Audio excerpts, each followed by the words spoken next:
আসসালামু আলাইকুম। আশা করছি তোমরা সবাই ভালো আছো। আজকে আমি চলে যাচ্ছি একটা গ্যাস চার্জ করতে ঝাড়খণ্ড পাকুড়ে একটা কোম্পানির তরফ থেকে আছে গ্যাস চার্জ, যেটা তোমাদেরকে ফুল ভিডিও দেখাবো। আমাদের ঝাড়খণ্ডের রাস্তা দেখতেই পাচ্ছ কত সুন্দর, হারা ভরা। এখন তো হারা ভরা অত নেই, কিন্তু খুব সুন্দর আছে রাস্তা, চকচিকা।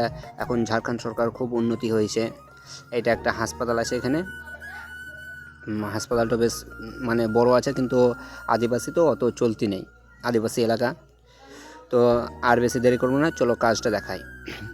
মানে এই কাজটা হলো একটা তোমার অফিসের কাজ, যেটা বিধায়ক স্যারের অফিস ছিল, এটা মানে জাহাঙ্গীর আলম। এখানে একটা নতুন ফ্রিজ এসি ছিল, কিন্তু এসিটার লিকেজ হয়ে গেছিলো আগে যারা ইনস্টল করে গেছিলো। মানে এখানকার যে জয়েন্টটা আমি এখন খুলছি, এটা অ্যাকচুয়ালি ভালো করে টাইট দেয়নি, এখান দিয়ে লিক করেছিল, তার জন্য সব গ্যাস শেষ হয়ে গেছে। তো আমাদেরকে ডাকলে আগে বলছে যে দেখেন তো কী হয়েছে। অ্যাকচুয়ালি আমরা দেখলাম, প্রথমে লিক টেস্ট করে প্রেসার ভরে দেখছি, তো এখানে মানে শ্যাম্পু ফেনা দিয়ে বেশ ভালো করে টাইট করে দিলাম। টাইট করার পর এখন কষি ভালো করে টাইট চলছে।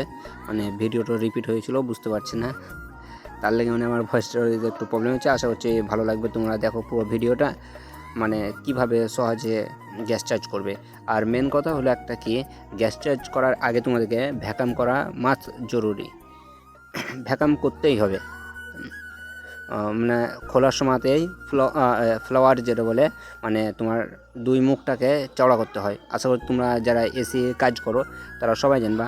অ্যাকচুয়ালি আমি ওল্ড টেকনিশিয়ান নয়, আমি নতুন টেকনিশিয়ান, অত ভালো কাজ জানি না।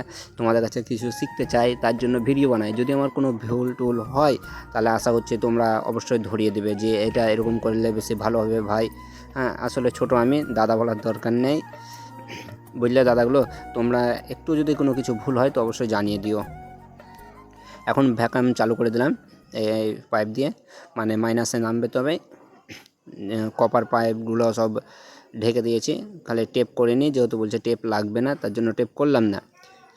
20 থেকে 25 মিনিট ভ্যাকাম করলাম। ভ্যাকাম করার পর R32 গ্যাস দিলাম। ভ্যাকাম হয়ে গেছে কমপ্লিট। এবার R32 ট্যাঙ্কিটা নিয়ে নিলাম, ট্যাঙ্কির পর গ্যাস দিয়ে দিলাম। যদি ভিডিওটি ভালো লাগে, চ্যানেলটিকে লাইক এবং কমেন্ট আর শেয়ার, সাবস্ক্রাইব করতে অবশ্যই ভুলবে না। কিছু ভুল হলে কমেন্টের মধ্যে অবশ্যই জানিয়ে দিও টেকনিশিয়ান ভাইরা। যদি আমার কোনো কাজের মধ্যে ভুল হয় তাহলে অবশ্যই জানিয়ে দিও তোমরা। হালকা একটু ফেলে নিলাম, হাওয়াটা যাতে না যায়, পাইপের যে হাওয়াটা থাকে। টাইট করে নিই। আর এখন পর্যন্ত যারা আমার ভিডিওটা দেখছো তাদের সবাইকে অসংখ্য ধন্যবাদ। আবার দেখা হচ্ছে নেক্সট ভিডিওতে।